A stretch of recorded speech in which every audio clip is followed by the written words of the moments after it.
All right, I have to edit this out then. But yeah, we're All starting. right. All right. Cool. How do you want to do the intro? Yo, what's up, guys? Welcome to the first episode of the Two Bros podcast. I am Bryce, and I am joined alongside. Yo, I'm Matt. I'm from Matthew Shodel, the YouTube channel. Alrighty. And today, since 2 days from now is the start of the NFL season, we are going to give our week one predictions, how we think every game is going to go, the outcome of every game. You know how this works. But first, I think there's one big thing to talk about because there was a lot of things that have happened since we talked this last podcast that has Big. greatly changed that will greatly change our yeah, especially the team that's right behind that's on the screen right now. Not on mine, but and mine too. But the big one we're going to talk about is the one involving the Cowboys right now. Because last Wednesday, last Thursday, I believe it was Thursday. there were reports that came out on Thursday morning that the Cowboys were finally open to listening to trade offers for Micah Parsons. And literally a few hours later, Micah Parsons, it came out, Micah Parsons got traded. And it was one of those Lucas situations where nobody believed it at first, Uh-uh. and then it became official that Micah Parsons was traded from the Dallas Cowboys to the Green Bay Packers. Mother In loving Packers. in return, the Cowboys get two first round picks and Kenny Clark. Since you are the Packers fan, I want you to give your in-depth opinion because I know you made a video on it on your YouTube channel, but I want to give Yeah. you the chance to do a more in-depth opinion You first. know, so this is something that first off, this is a trade that really feels like it shouldn't have happened. You have a generational player, arguably a Hall of Fame caliber talent in Micah Parsons. There is no reason he should be moved. The idea is just pay the man his money. I mean, if you look at what he got, he wanted 47 million. They were offering him 40 and a half. For Jerry Jones, $6.5 million is worth losing your generational talent. Look, I have nothing against Dak Prescott, CeeDee Lamb, or George Pickens or Deron Bland or any of them, but you're willing to pay all of those guys money and not the true anchor of your team, the best player on that team, Micah Parsons.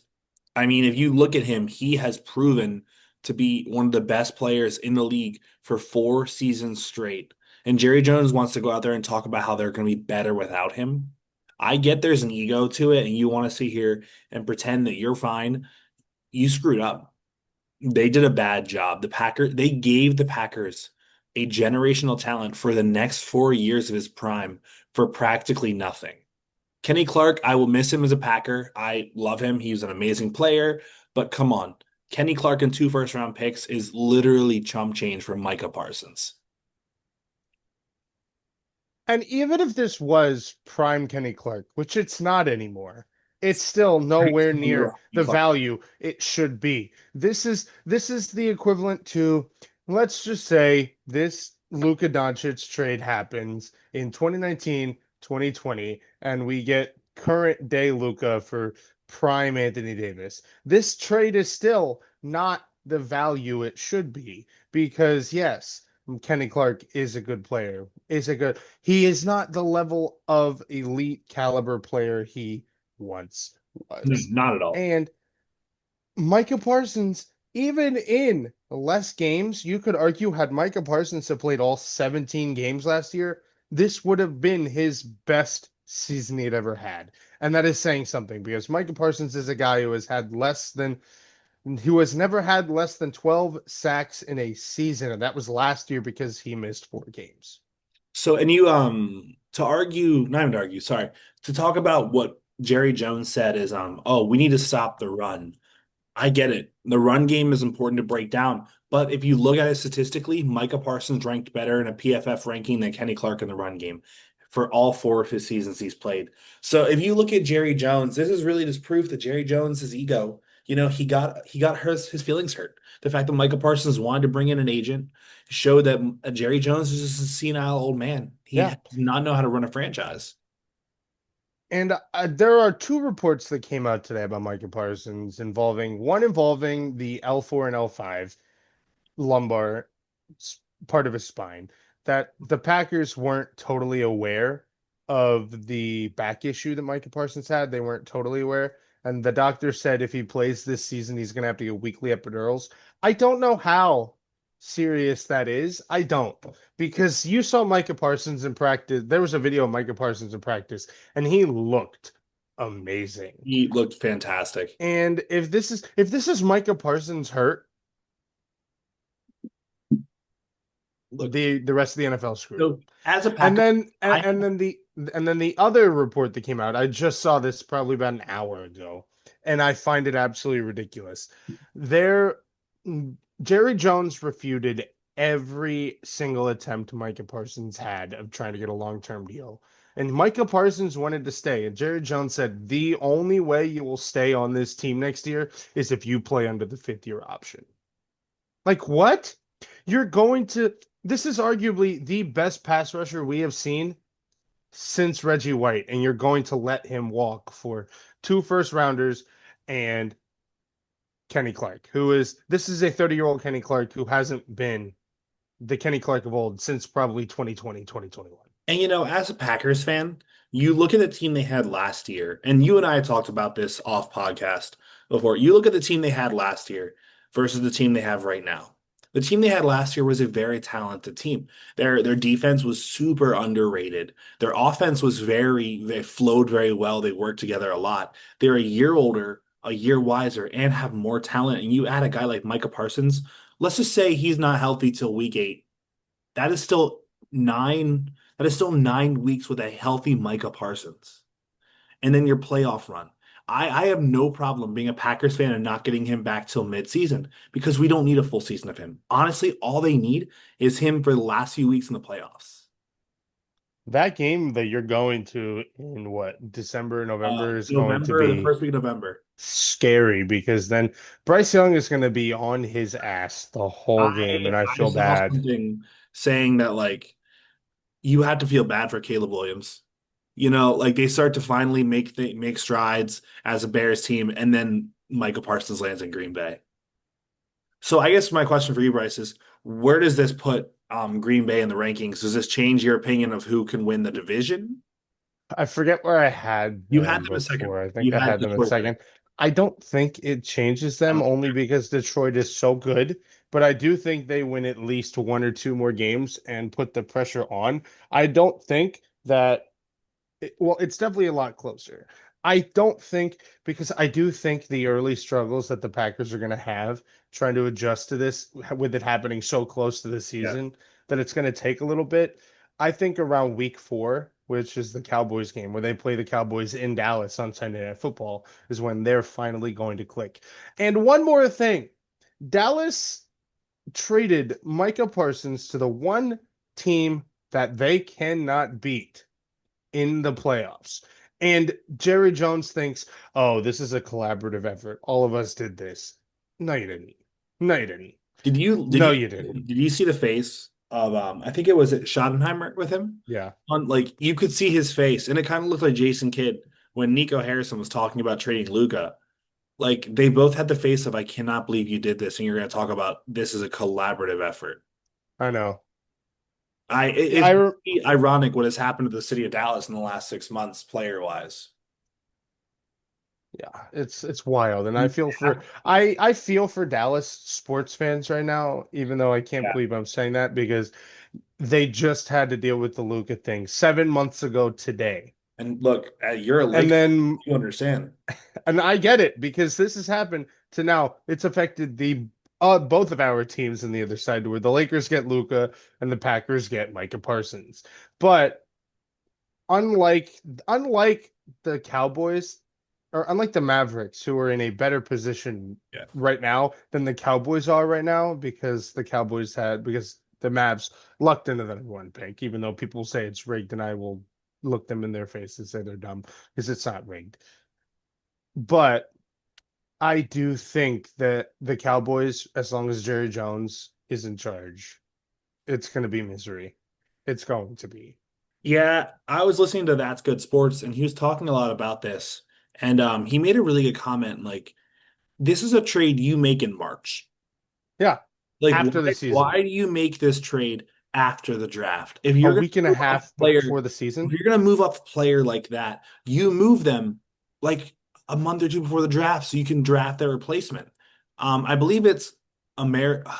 What's the other tackle? What's the other player they drafted like 2 years ago? They expected to be um kind of like the It secondary wasn't Amarius Mims, right? It wasn't Amarius Mims. No, it Marion was something. Either way, he's DeMarvion Overshown. Marion Overshown is recovering from an MCL, ACL, and Yeah, PCL injury. yeah, He cannot be the guy to take over and to hold down what Micah Parsons did if he's recovering from the worst knee injury you can ask for. yeah. And I don't know if you saw one more thing before we move on to the predictions. I don't know if you checked his X or his Instagram, the post that he made about his heartfelt message to Dallas. Yeah. Dallas fans, when that thing happened, they are the most ridiculous fans. The fact that they think it's Micah Parsons' fault when Micah Parsons tried everything he could to stay in Dallas. And you and I are both from the area of that Micah Parsons grew up from. Yeah, So, we or are grew both up in. from So, central Pennsylvania. yeah. Like So, it makes me laugh though, because you also look at how Dallas fans move the needle. Now they're talking about how overrated Michael Parsons is. You saw Skip Bayless bashing the guy, saying that this was a good thing, good riddance, talking about how Kenny Clark is going to be like, there is something about Dallas fans that they consistently will not see the truth. Giants fans the same way. Oh, 100%. It's that whole division, and then there's the Commanders who are, oh, we're just here. I mean, you look at Tom Grossi's depiction of them in their video. It's so funny. Yeah. But I guess, that is kind of the big part of the biggest news for the NFL in the past few weeks. But in some more Dallas Cowboys talk, let's talk about NFL Week 1 predictions, Bryce. Okay, On so Thursday. Thursday, which is Sunday Night Football, technically, we have the Dallas Cowboys versus the Philadelphia Eagles. And I think I still had the Philadelphia Eagles winning this game before the Micah Parsons trade. And now with the Micah Parsons trade, I don't think this game is even close. I think Philadelphia wins 34-16 Yeah, this game's because over. there's no answer. The Cowboys defense will have no answer for anything the Philadelphia Eagles will throw at them now because they don't have a generational pass rusher. Yeah, no, I have to agree with you. I had the Eagles winning before. This game is over at halftime. There's no one who can stop Saquon Barkley or Jalen Hurts in this team. Devonta Smith, AJ Brown, Dallas Goedert. I mean, the Eagles were gonna win this by at least 3 touchdowns before. I don't even want to know. Your backups could be in by the third quarter. This is gonna get ugly. Yeah. All right, Bryce. We could see a good Joe. We could see a lot of Joe Milton fantasy points this week. So And in I think, 2 days. and I do think that kind of has, you have to think about the season outlook for the Cowboys. What does this change for them? Because Micah Parsons is one of the reasons you can even argue their season was anything it was Yeah, last. and I think even they lost one of their two leaders of the team now, and I Mhm. think that the Cowboys aren't gonna want to have anything to play for now because now nobody's gonna want to be there now because if you this is the precedent you set that oh if you're even slightly unhappy we're gonna trade you for nothing. I mean, the only person who's really unmovable on this team is Dak because of his contract. I even then I think Dak could move. All right, so our Friday night game, we have the Chiefs facing off against the Chargers. Bryce, you want to start? Okay, since I started, you can start. So we're gonna alternate. So I actually have the Chargers taking this game. I think the Chiefs have a bit of a rust after last season. Their off season was kind of crazy. We saw that Travis Kelce probably dominated the off season talk until Micah Parsons got traded. I think the Chiefs overlooked the Chargers. I understand Rashawn Slater went down, and that's huge. I just think this is a hungry Chargers team with younger running backs. They have Keenan Allen back. They have a really strong receiving room and a great defense. I think the Chiefs overlook LA and take an L to start the season. Yep. I agree with you. I think the Chargers are gonna win 24-23. I think this is gonna be a close game, but I think that the refs can't help the Chiefs pull this game out. Hmm. All right, Bryce, we have a Buccaneers Falcons. Buccaneers, Falcons. Let me see. So I have Tampa Bay winning 29 to 14. I think that Tampa is still too good. I think they're right now, early in the season, they're the best team in the division, but we could see Carolina make a late season surge and win the division, but we're not talking about later in the season. We're talking about week one, and I do think Tampa beats Atlanta pretty soundly. So I didn't know we were doing score predictions, but I also have Tampa Bay. I think overall they are the cream of the crop for this division. Baker Mayfield still proves he's the best quarterback in the division. They have an outstanding receiving room. Bucky Irving, in Bucky we trust. Um, Yeah. Cade Otton, still a really good defense. Levante David, Vita Vea. Mhm. It's hard to pick against Tampa Bay. So I think you got to at least give them week one. I'm excited to see what we're going to get out of Michael Penix this week. Mhm. I do think I actually kind of believe in his connection with Kyle Pitts. Maybe it's because I have to, because I have Kyle Pitts in my sleeper league. But I do think we're going to have a fun game. I just think you're going to have a hard time taking down Tampa and Yeah. Baker. Yeah. So next up is Bengals Browns.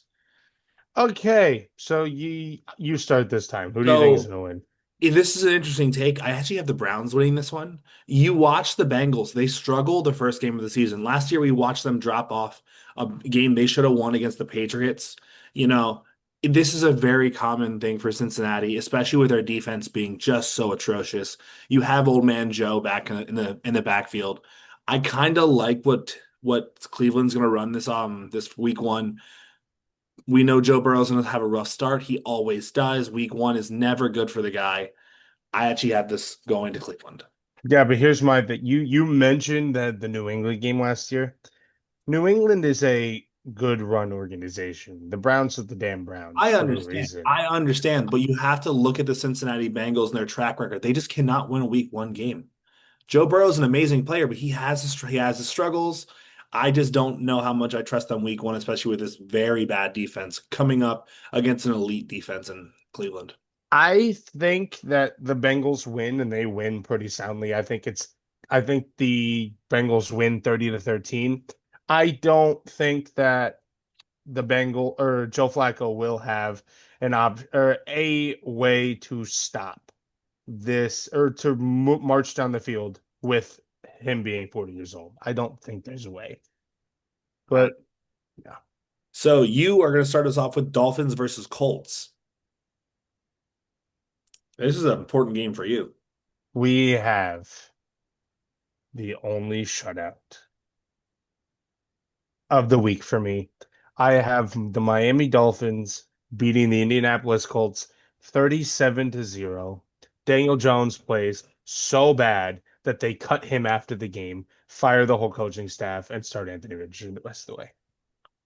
Daniel Jones throws 5 interceptions week one. We agree on one thing. I also have the Dolphins winning. I don't think it's gonna be a sound win. I actually do think we're gonna have a decent showing from Danny Derps.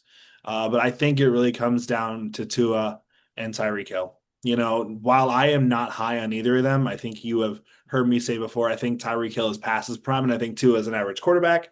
I think he's better than Daniel Jones and Michael Pittman combo. So I'm gonna give it to the Tua Tagovailoa show.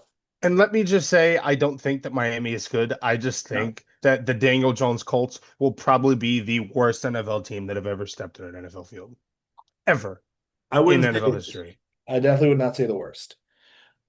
All right, so we now have Raiders versus Patriots. Am I starting this one? I think I am. Yeah.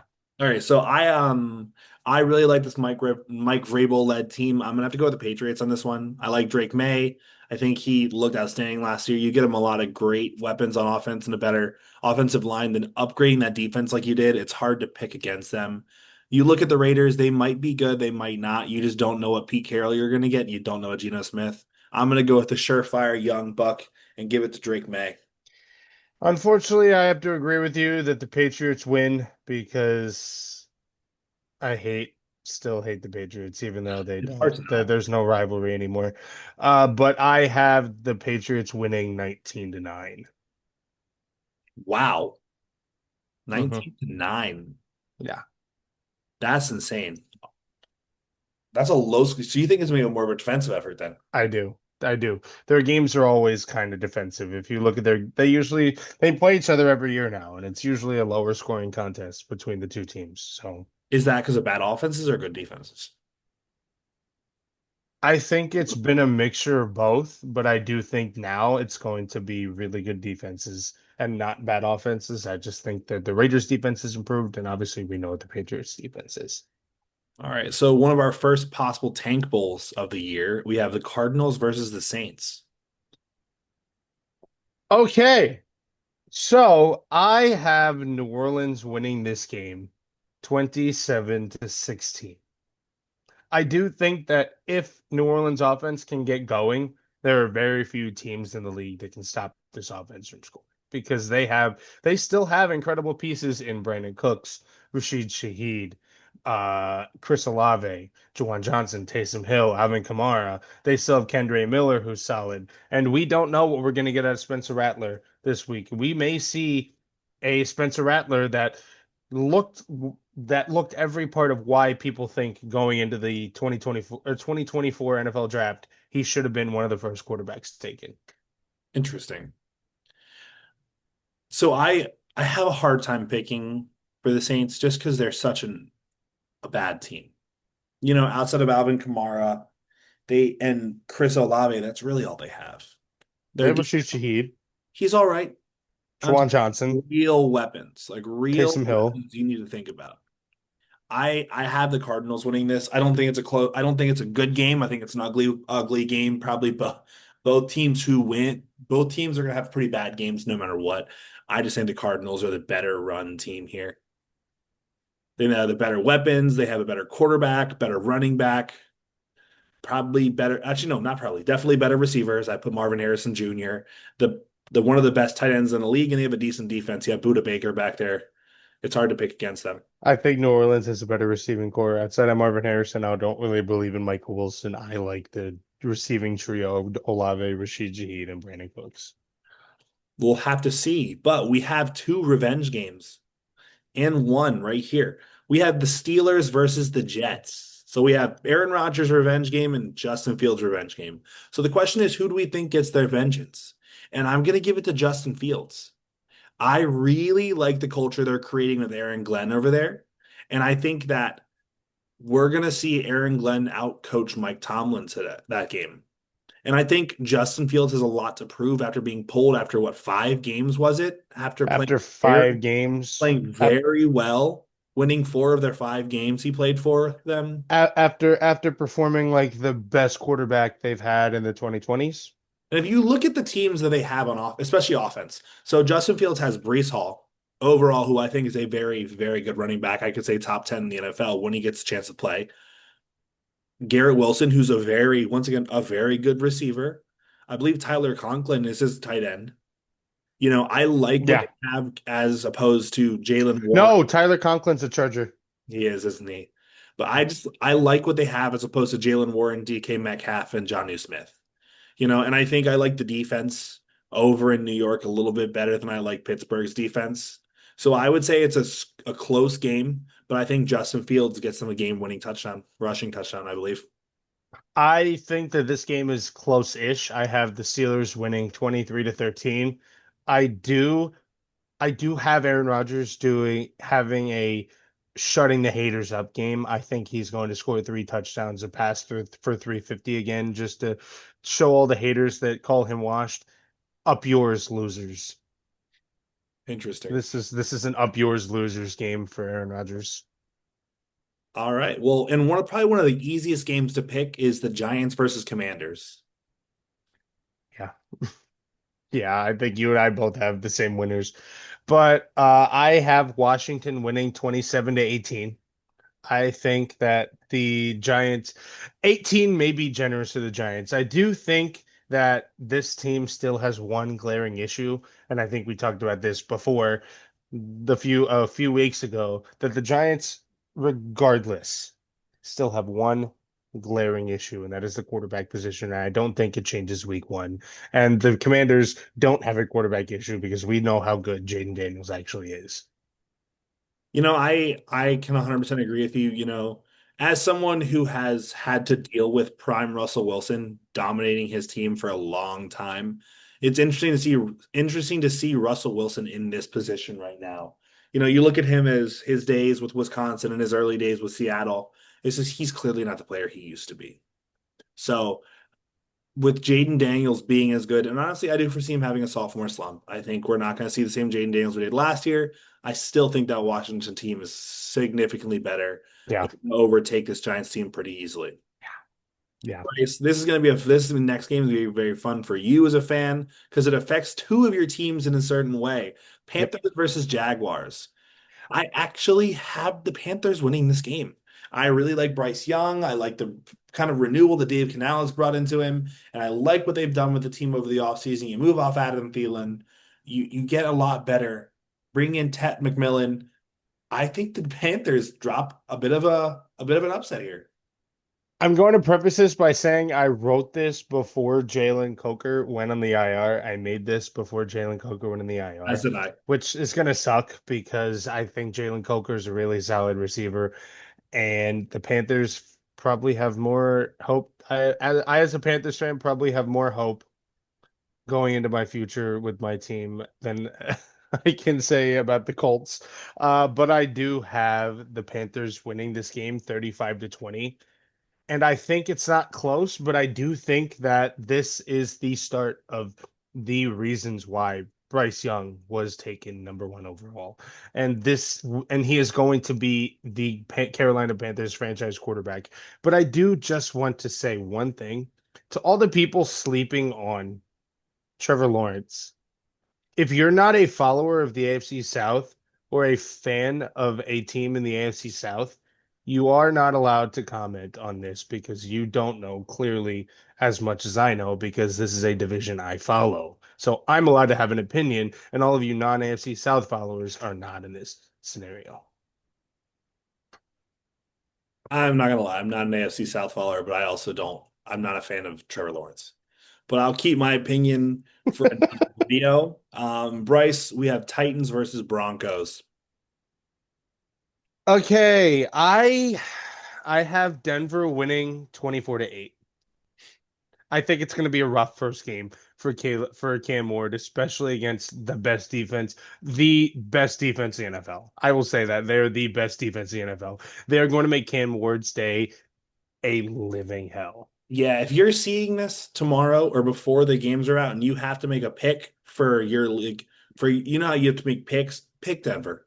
Denver's winning Pick. this week. This This that is might be the safest game outside of maybe the Commanders Giants. The yeah, safest pick is probably the obviously the Denver Broncos. I think this is yeah, a domination. yeah. Denver is coming off of a year where looked they looked like a Sean Payton led team. And I think they got better.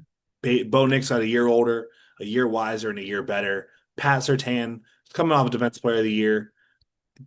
It's hard to imagine this team getting worse. I think Denver takes this soundly. They improved their running game. They 100% improved their RJ receiving Harvey, core. J.K. Dobbins. Yeah. Yeah. Bryce, I I want to say something because I don't get the Bo Nix discourse. I don't. People people still do not call him a good quarterback. They said most of his passes last year were 1 to 2 yards behind the line of scrimmage, and the receivers did all the help. But here's my thing. You could say that, but then if you're going to say that and not count that as receiver yards, then it's it is a quarterback's fault when a receiver drops a pass that leads to an interception. You can't have it both ways. So, Bo Nix haters, you can't be Patrick Mahomes interception eliminator supporters. You're not allowed to. into that. Pick a side. People said the same thing about Aaron Rodgers in his first year starting. Yeah. He's one of the And we greatest of saw. all time. Yeah. That's as simple as can Yeah. be. Yeah. All right, next up we have 49ers versus Seattle Seahawks. You can start since I went the last two to start. So we'll have to speed this up because we only have 10 more minutes left of this. But I'm gonna go with a bit of an upset. I'm on Seattle. I think San Francisco is gonna win their division this year most likely, but I think they're gonna be off to a rough start. It's not gonna be easy. Seattle's a tough team. They're good.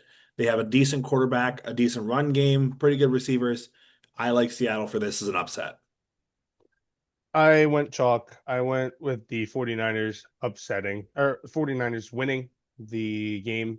I have them winning 21-9. I do think that this team, even though they lost a whole bunch, I still think it's a Kyle Shanahan offense. So it doesn't matter what pieces are there. As long as Kyle Shanahan is there and as long as they have one or two of their guys, it doesn't matter. They're going to put up numbers and they're going to score. And this is going to be a rebound season for the 49ers. Yeah, it's hard to pick against them, but as someone who's a bit more realistic, I'm gonna have to go with Seattle. But we have the Packers versus the Lions, which is a fun game for me to pick, but I have to pick against Green Bay. I love my Green Bay Packers. I think they're amazing, but I it's hard to beat Detroit, especially in Detroit. Whoa. And the Lions. I have the Packers winning. I have them winning 37-36. Oh, I would love that. I I think that I would love this that, has but game of the week potential. This has game of the week potential. I think the next And we'll talk about has game with potential. I think I also no, I didn't. I didn't do this before the Micah Parsons. I did this after the Micah Parsons trade. I did this last week or over the weekend after it was a Packer. So Our next game, in my opinion, I think is gonna be the most underrated game of the week is Texans versus Rams. Bryce, who do you have? I have the Los Angeles Rams winning 34-27. I think that this is going to be a bad week for all the AFC South teams. I think all the AFC South teams are going to get their asses handed to them. But I think that this is going to be a high scoring game, and I do think that the experience of Matt Stafford is going to be too much. I trust the Rams defense more. I trust the Rams offensive line more. I the quarterbacks are where they're even. I also, the Rams have a better running back situation right now. I do think that, and they're better coached. I do think Sean McVay is a better coach, and I think this all comes down to coaching with teams as close as they are. Yeah, I think we're gonna end up agreeing on this. I also have the Rams winning this. As long as Matt Stafford stays healthy, they're gonna be a very hard team to beat this year. And once again, that is a big question mark. You see the issues with his back. It is scary. If he takes a big hit from a Will Anderson, that could be potentially the end of his season. But I do Yeah. have, as long as we have a fully healthy Rams team, I got to go with the Rams. Yeah. Bryce, or probably this is truly the game of the week. The two best teams in the NFL facing off, or two of the best teams in the NFL. We have the Ravens versus the Bills. Now, I'm gonna have to go with Buffalo because it's in Buffalo. I think you start the season as the Bills. You kind of want to continue where you left off. The Bills took out the Ravens in the playoffs.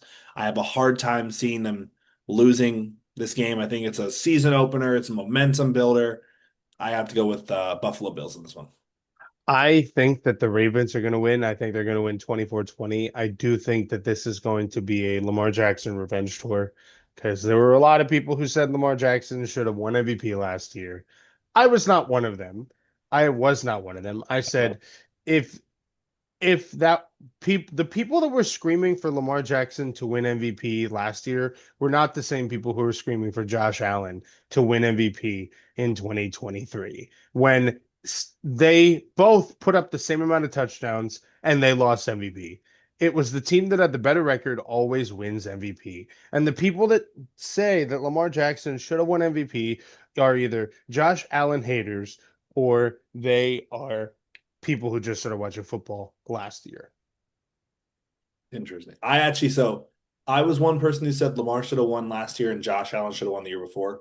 I Yeah, hate the idea of it being whoever has the best record because first off, like technically it should have been Pat Mahomes then or Jalen Hurts, yeah, but I think there's such a discrepancy in the MVP, and I think it happens in the NBA as well. We don't have a yeah. lot of time left to talk about that, but you know, I have Buffalo, you have Baltimore. Bryce, our final game of the week, closing out the NFL season or the NFL week one off of the Vikings and the Bears. Oh God, why do I have to watch these two teams finish off the week one? Just so you got Okay. I have the Chicago Bears beating JJ Mid Carthy and the Minnesota Vikings 17-12. Wyatt's gonna hate you for that one. I don't care. JJ McCarthy is ass. All right. He's not good. He's from Michigan too. So Wow, you're pulling all the mids right now. yeah, because I everything about him. I have the Minnesota Vikings winning this game. I really I like Kevin O'Connell. I like Justin Jefferson. Their Aaron Jones is hard to pick against. TJ Hawkinson. Their defense is outstanding. It's really hard to pick against this Minnesota Vikings team. I love what the Bears did this offseason. They put one of the best offensive linemen you can grab. I mean, Joe Tooney, God, he's elite. Yeah. Some great moves. I don't think they can take down this Vikings team. I truly do believe this NFC North is a bloodbath of elite teams. So one Mhm. of them has to be the worst, and I do have the Chicago Bears falling here. Bryce, I we have mean, made it through all of our NFL Week One predictions. Anything you want to say about Week One? I'm just excited to have football back. I know you're probably more of an NBA guy than I am, but the I NFL. I started NBA. I'm more of the NFL guy now. But I'm super excited to have the NFL back. Um, it's been I'm kind of quiet. I've just had baseball and wrestling, and now I'm excited to have the NFL back as well. I can say this myself. I am so ready for the NFL. I will be on Iffy's couch the entire Sunday. Thursday. So tomorrow's not Thursday. Thursday, I have rehearsal, so I'm gonna miss the game. But no, I'm ready for the NFL season. Whoever you guys think, what you guys think of our picks, throw it in the comments below. Let us know who you picked. Be sure to subscribe for more. We're gonna be doing this weekly. We're gonna talk Yeah, a lot about every week with picks, also big games. You will see longer videos. We're just going with the first predictions for now. But Bryce, where can yeah. they find you?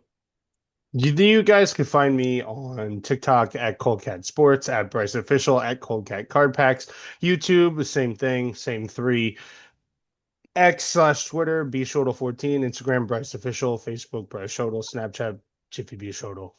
That's all of mine. Kendall, where can they find you? You guys can find my YouTube, Matthew Shodel. All of these will be in the description. Bryce, thank you so much for hosting us on this. It's a lot of fun and we're really excited, but this is the Two Bros podcast. And this is the two best bros talking sports on a podcast. We'll see you guys next week. See you guys. Peace.